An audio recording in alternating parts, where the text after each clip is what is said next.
Lá vem a professora com joias na arte. As joias são o artefato artístico mais antigo produzido pela humanidade. Já na pré-história, há 130 mil anos, os homens de Neandertal faziam adereços para usar em seus corpos. Esse colar à esquerda, feito com garras de águia, mostra toda uma habilidade técnica. Ao fazê-lo, o homem se preocupou com detalhes como polimento, composição e beleza. Então, isso mostra como esse objeto, esse adereço, era importante e tinha significado para o grupo. Provavelmente, o seu uso ele teria um sentido mágico, porque a águia ela é uma exímia caçadora. Então, ao usar esse adereço, que podemos chamar de uma joia pré-histórica, os homens acreditavam que poderiam adquirir magicamente as habilidades de caça da águia. Então, vejam, tem senso estético, tem técnica, tem preocupação com a beleza e é mágico. E nós estávamos na pré-história, éramos praticamente primatas. Toda a cultura da humanidade, em todo o nosso processo civilizatório, produziu e usou joias de acordo com os materiais que elas tinham acesso. Portanto, a joia ela é universal, ela nos diz respeito enquanto humanidade. Então eu pergunto para vocês, por que nós usamos joias? Qual é o significado desse tipo de adereço? Por que eu uso? O que isso importa para mim? O que eu quero transmitir quando eu utilizo uma joia? Percebam, as joias, elas têm um significado simbólico para os homens. Incas, maias e astecas, que são povos pré-colombianos, produziam artefatos religiosos e rituais utilizando ouro. Esse metal, ele é universal também, ele é usado por todas as culturas que dominaram a técnica de metal, de fundição de metal. Então, por que ele é tão importante, o ouro? Por causa da sua beleza, por causa do seu brilho e pelo fato dele não enferrujar. Então, ele sempre foi considerado nobre e dessa forma ele estaria à altura dos deuses. Então, o ouro está ligado a crenças, a mitologias, as joias estão ligadas a símbolos de proteção, de comunicação entre o grupo, de status social e até para fins práticos, né? No caso aí de incas, maias e astecas, eles faziam objetos que eles usavam em rituais de oferendas aos deuses. Os egípcios antigos, eles acreditavam na magia, e a sua arte, ela era ligada à religião e à crença na imortalidade da alma. Então, eles usavam joias em forma de amuletos, por exemplo, em rituais de adoração aos deuses, em rituais de proteção, entre outros. Os egípcios cultuavam forças e fenômenos naturais e por meio desses ritos religiosos e de objetos que eles e joias, né, que eles construíram e eram considerados mágicos e com poder, eles acreditavam que eles conseguiriam apaziguar as forças da natureza, garantindo assim o equilíbrio e a ordem de acordo com o desígnio dos deuses. Vejam que belas joias egípcias. Olha esse chinelo com essas luvinhas para colocar nos dedos, gente. Olha o peso desses amuletos, desses braceletes. Então, a joia egípcia, ela é muito antiga, né? A civilização egípcia é de mais de 5 mil anos. Os ourives, eles tinham uma habilidade técnica muito grande. As máscaras mortuárias elas também foram usadas por diferentes civilizações que nunca tiveram contato umas com as outras. Então, era prática dos pagãos cobrir a face de mortos importantes com máscaras mortuárias feitas de ouro. Então, aqui a gente tem a máscara do Tutankhamon, temos uma máscara pré-colombiana e temos a máscara mortuária do Agamenon, que foi um membro do exército grego que sitiou Troia. Então, o ouro ele é visto como um metal que tem propriedades mágicas ligadas, por exemplo, à preservação, à cura de doenças, ligado a forças da natureza que vão proteger o homem. Aqui nós temos a mortalha da princesa Duan, que é do ano de 220. Essa mortalha ela foi feita com 2.156 placas de jade, que é uma pedra semi-preciosa, e foi costurada com 700 gramas de fio de ouro. Os alquimistas chineses, eles acreditavam que a mistura de ouro com jade faria os corpos permanecerem íntegros. Então, para os alquimistas, todo o universo tendia a um estado de perfeição. E o homem, feito de matéria, que é uma substância bruta, representada por eles simbolicamente pelo chumbo, pelo metal chumbo, esse homem deveria buscar a perfeição, se elevando a uma condição espiritual diferente da matéria e superior à matéria. Então, o ouro, ele representava essa perfeição. E a busca alquímica era a transmutação, a transformação do chumbo em ouro. Mas isso é uma metáfora. Na verdade, a questão era espiritual. As pedras preciosas também fazem parte de toda essa simbologia. As pedras preciosas, elas são chamadas de gemas e elas também, ao longo da história da humanidade, acreditou-se que elas tinham poderes de cura, poderes mágicos, e as pedras preciosas até hoje têm muito valor por causa da sua raridade, da sua cor, da pureza, do tipo de lapidação, do peso e da composição química. Veja, no século XIII, em 1263, um hospital na França, ele permitia que os doentes usassem anéis com pedras preciosas para que eles pudessem se curar mais rapidamente. Eles acreditavam no poder de cura das pedras, mesmo estando em um hospital, que é um local de ciência, de conhecimento e não de magia, não é mesmo? Pois bem, século XIII. Mas olha, com uma rápida busca na internet, olha o que nós encontramos, gente. Anéis de pirita para você levar a energia dessa pedra a todos os lugares. Um livro, Prevenção e Cura com as Pedras. O site pedracura.com.br. Então veja, até hoje nós acreditamos no poder de cura por meio de cristais e de pedras preciosas. A gente atribui valor, atribui poder e crê que esses elementos da natureza possuem uma energia que pode nos curar. Eu não estou falando que não, certo? Mas também não dá para acreditar nisso piamente, né, gente? Por isso que eu digo para vocês, isso está no nosso inconsciente coletivo. Desde que nós éramos homens pré-históricos, a gente tem essa relação com os elementos da natureza.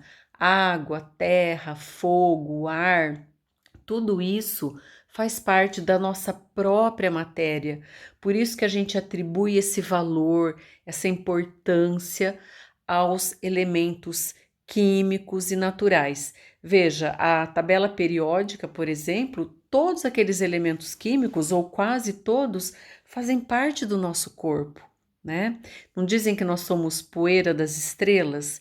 Então, essa integração com as coisas naturais ela fala, ela dialoga com a gente de uma maneira muito profunda, enquanto humanidade, não enquanto indivíduo. Falar, eu não acredito em nada disso, mas enquanto humanidade, enquanto processo civilizatório, isso tem um peso muito grande para nós por meio do inconsciente coletivo. Aqui nós temos joias gregas e o tipo, a estética da joia também vai representar a mentalidade do homem que produziu. Veja, do lado esquerdo nós temos um colar feito no período clássico da Grécia Antiga. Então, o período clássico ele era racional, buscava o equilíbrio, buscava a perfeição por meio da matemática, da geometria. Então, tudo isso a gente encontra, né, nessa joia. Ela é equilibrada, ela é simétrica, ela é geométrica. Então, ela reproduz a mentalidade e a busca, o modelo que esses homens entendiam o mundo. Já esse par de brincos do lado direito foi produzido no período helenístico, que é o período de decadência dos gregos, é um período de sofrimento. Então vejam, já é uma joia mais pesada, mais orgânica, cheia de uma composição que demonstra um certo movimento, desconforto, não tem equilíbrio e razão. Você percebe emoção nessa joia. E o ouro, ele era tão importante para os gregos que na sua mitologia eles tinham um ser chamado Hefesto, que era o ferreiro e o ourives dos deuses. Então, os gregos consideravam as joias como uma coisa superior, como uma dádiva dos deuses imortais, porque eles percebiam que o ouro tinha a mesma substância imortal que os deuses. Não tem um slogan de uma joalheria atual que diz: os diamantes são eternos? Nós não somos eternos, mas a gente busca a eternidade. Então, a gente percebe inconscientemente, entre aspas, porque nada material é eterno, mas a gente percebe uma certa eternidade nesses metais e nessas pedras que nós chamamos de preciosas, e aí nós construímos joias, tentando adquirir um pouco dessa imortalidade, desse poder por meio delas. Na Idade Média, as joias também vão ter bastante significado. No período bizantino, elas vão ser muito parecidas, por exemplo, com o tipo de arquitetura. Percebam a cúpula dessa igreja bizantina e o formato dessa coroa. Por que é parecido? Para reafirmar o poder do Estado, o poder do império. Então, as joias no período bizantino, elas têm esse significado, esse objetivo, mostrar o poder do império, do imperador e também mostrar a mística, o sagrado da religião que está sendo inaugurada oficialmente no período bizantino, que é o cristianismo. E do lado direito a gente vê a imagem da Teodora, que é a imperatriz, toda coberta de joias, pedras preciosas, com colares, brincos, coroa. Por quê? Para mostrar poder, para mostrar o lugar que ela ocupa nessa sociedade, o lugar de importância que ela ocupa.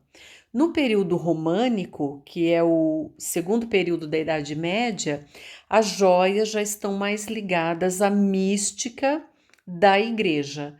Então, muitas joias vão mostrar a dor, o sofrimento, o martírio de Jesus, santos feridos, imagens de santos sendo martirizados.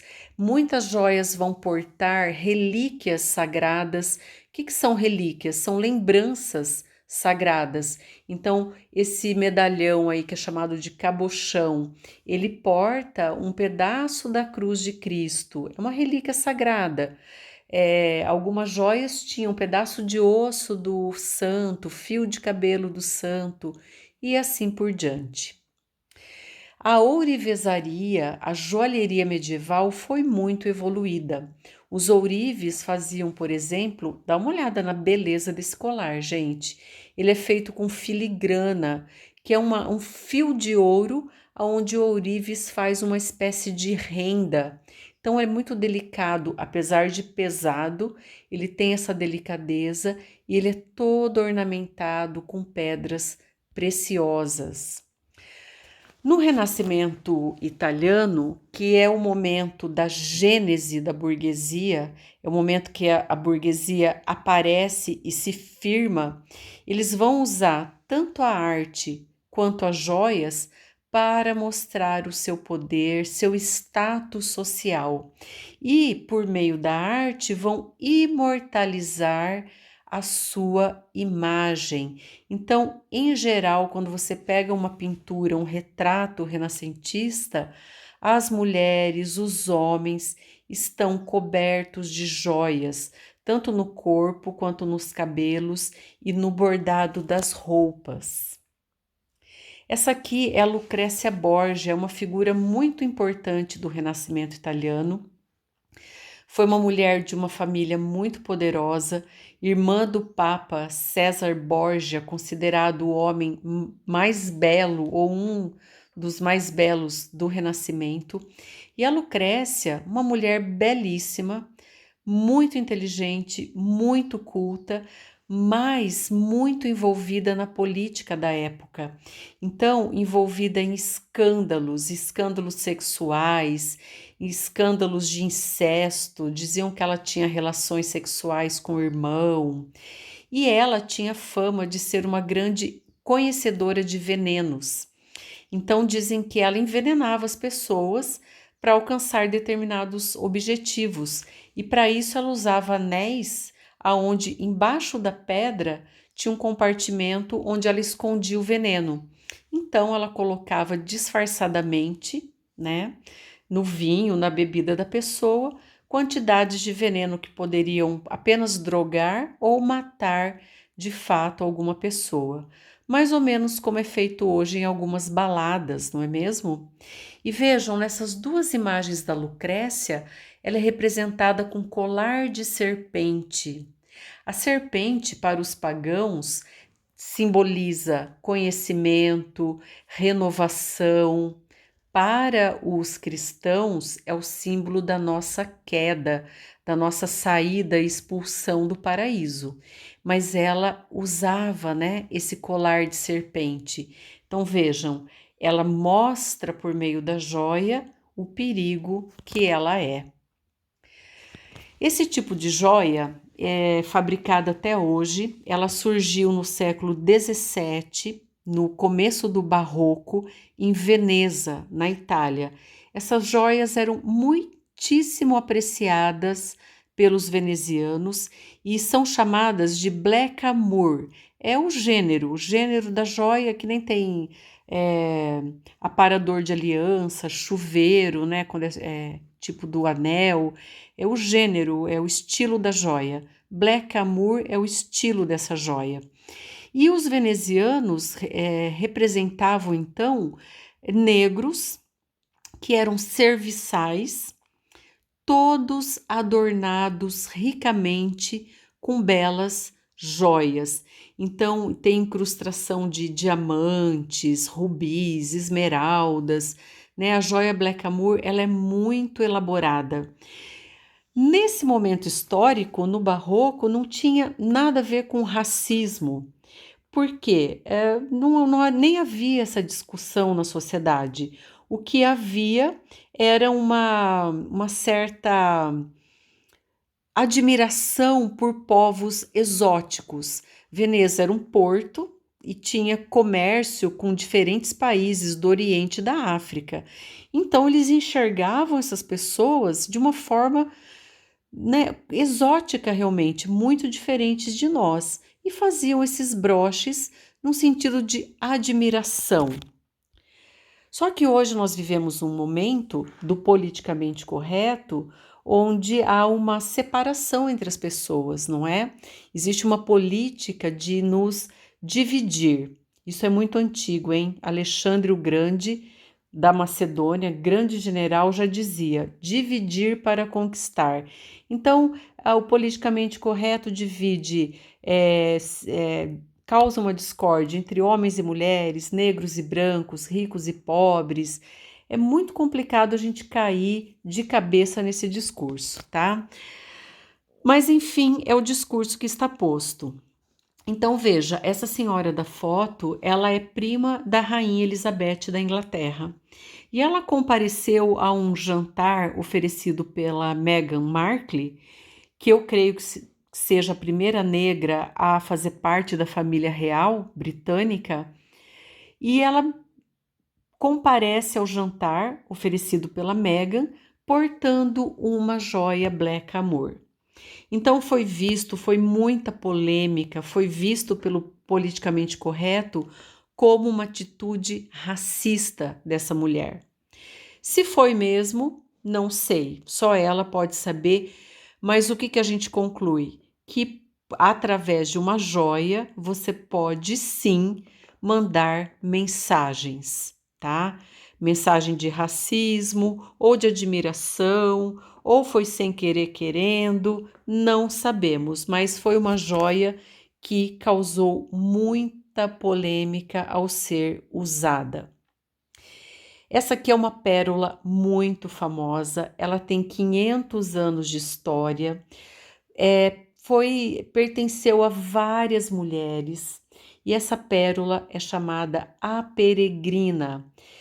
Ela foi encontrada por um escravo numa praia do Panamá e ela é considerada uma pérola perfeita, a mais perfeita que a natureza produziu.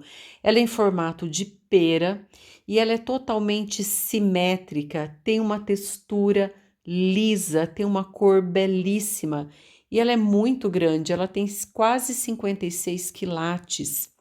Então, quando esse escravo encontrou essa pérola, ele presenteou ao seu senhor, que era uma pessoa da corte espanhola, e o senhor ficou tão feliz que deu a liberdade a esse escravo.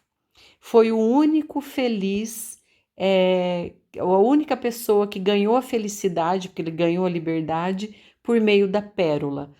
Todas as outras pessoas que possuíram essa pérola foram infelizes. Existe uma lenda que diz que o dono dessa pérola ou a dona dessa pérola sempre será infeliz no amor, porque essa pérola estaria amaldiçoada.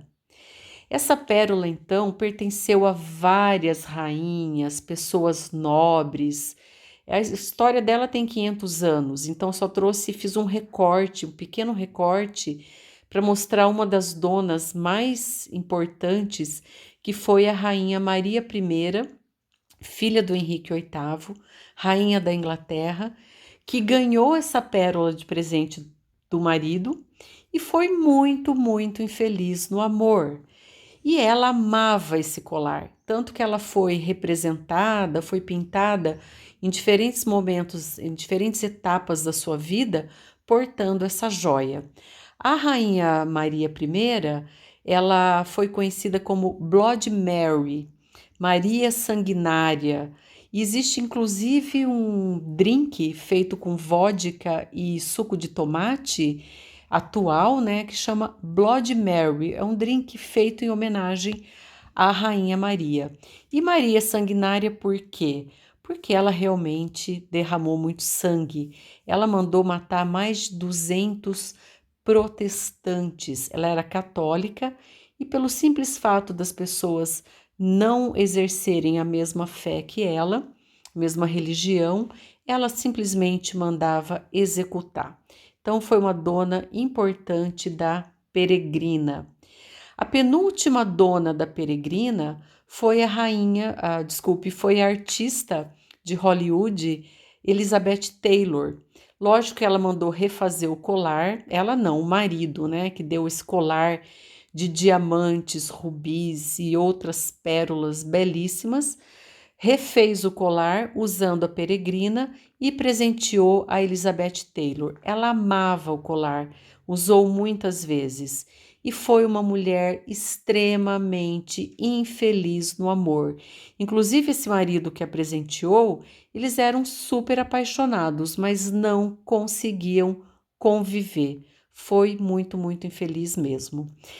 Após a morte da Elizabeth Taylor, todas suas joias foram leiloadas, inclusive a peregrina, e nós hoje não sabemos quem comprou essa peça. Foi um leilão fechado, então é um mistério o paradeiro dessa joia hoje.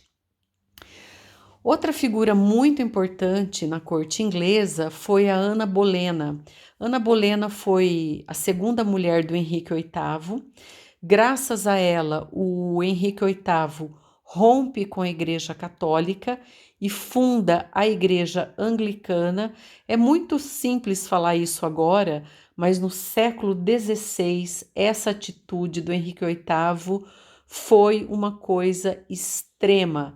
Ninguém rompia com a Igreja Católica, mas o Henrique VIII queria muito casar com Ana Bolena, a igreja não permitiu o divórcio, então ele simplesmente fundou uma igreja onde ele poderia se divorciar e casar novamente. E ele se casa com a Ana Bolena, que usava esse colar com um B, é o famoso colar da Ana Bolena, com 3 pérolas também em forma de pera pendurado.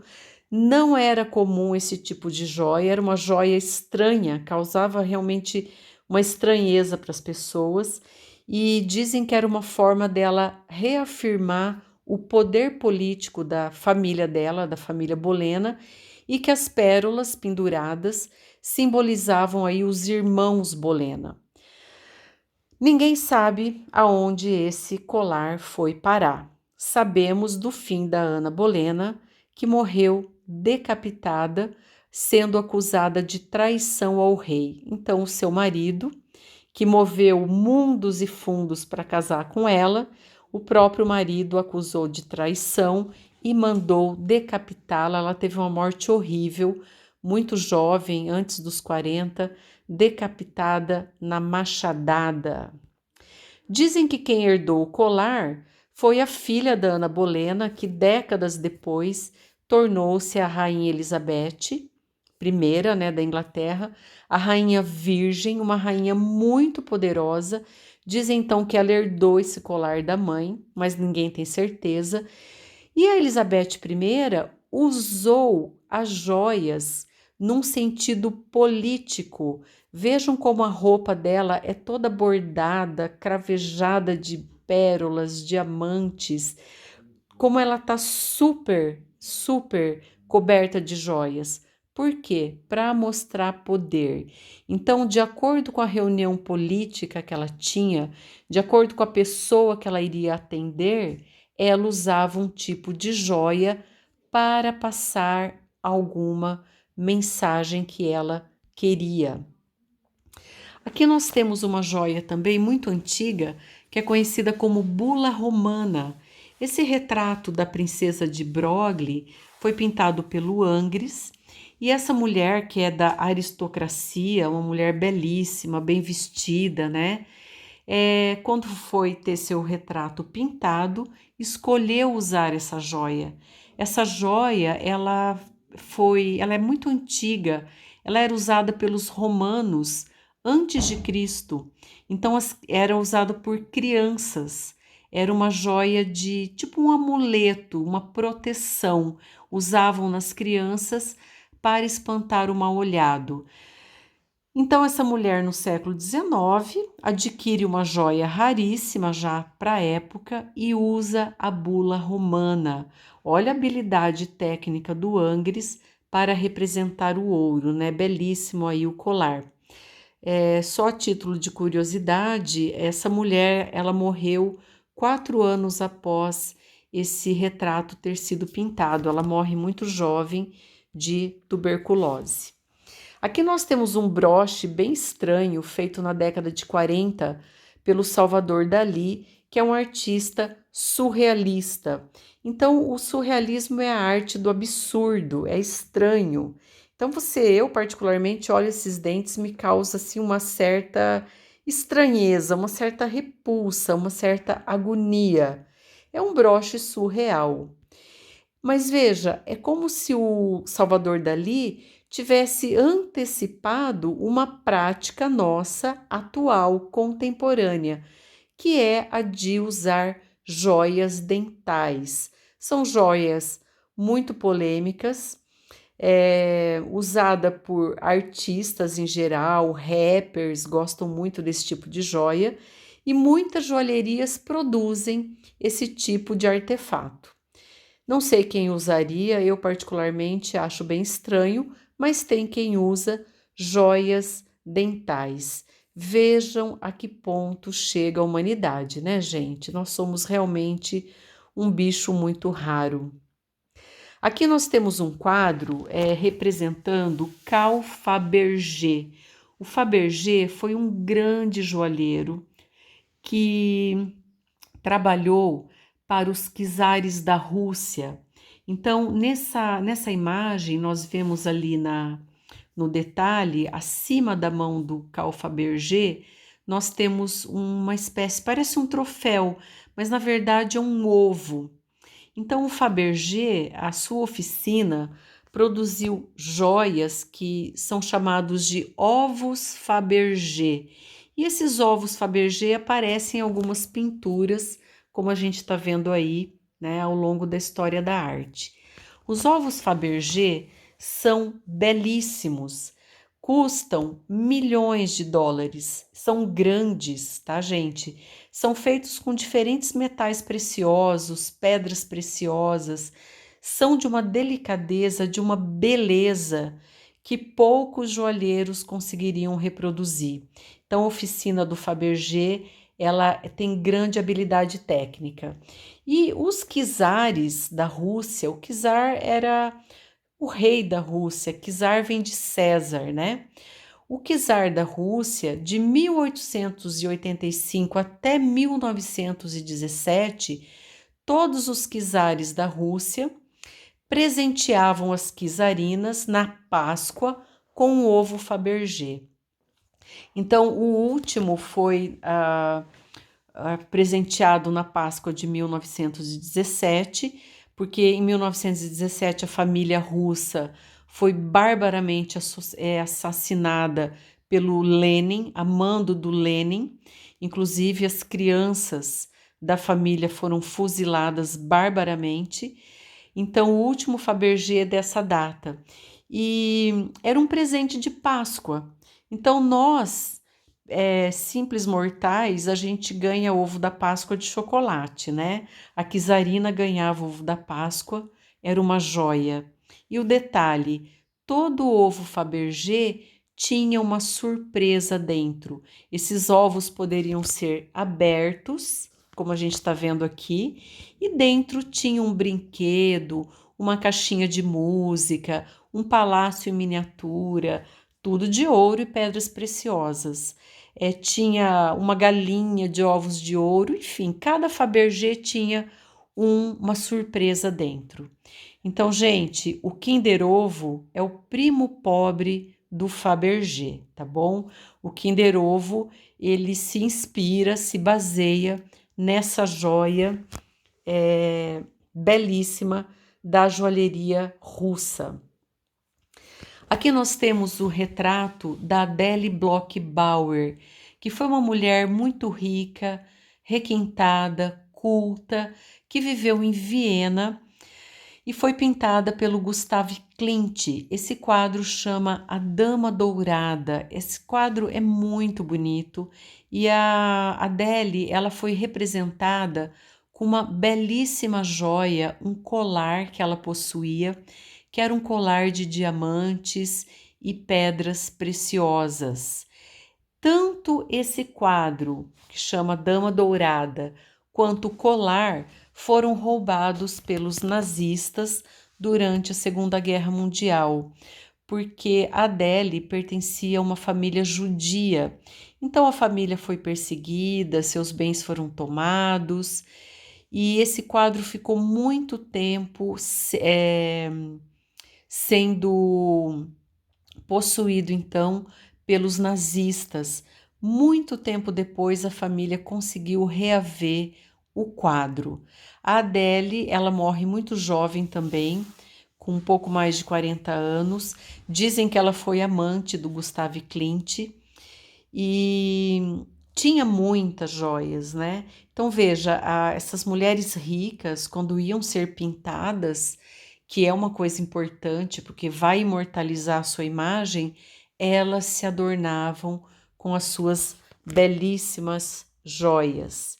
E como eu disse, o colar da Adele Bloch-Bauer foi entregue a um membro do exército nazista e esse homem presenteou a sua esposa com esse belo colar. Então, gente, as joias contam histórias, as joias fazem parte da caminhada da humanidade até a gente chegar aqui. E até hoje, quando nós vemos pessoas portando joias mais baratas ou mesmo bijuteria, que é uma imitação da joia, isso tem um significado. O que eu estou usando fala muito de mim. O que eu estou usando diz muito respeito ao que eu sinto, ao grupo que eu pertenço. Eu queria indicar para vocês o filme A Dama Dourada, que vai contar a história da Adele Bloch-Bauer e desse quadro. É um filme muito interessante. Queria indicar a série Tudors para vocês conhecerem a história da Ana Bolena, que é muito, muito interessante também. E esses dois links são muito legais. O primeiro é uma história em quadrinhos muito rápida e bonitinha, que conta a história da peregrina, da pérola mais perfeita produzida pela natureza. E o último link é sobre também um aprofundamento sobre essa discussão e essa fala de joias e o uso das joias pelos homens. Pessoal, eu espero que vocês tenham gostado. Desculpem aí pelo telefone tocando. Um abraço, que lá vai a professora.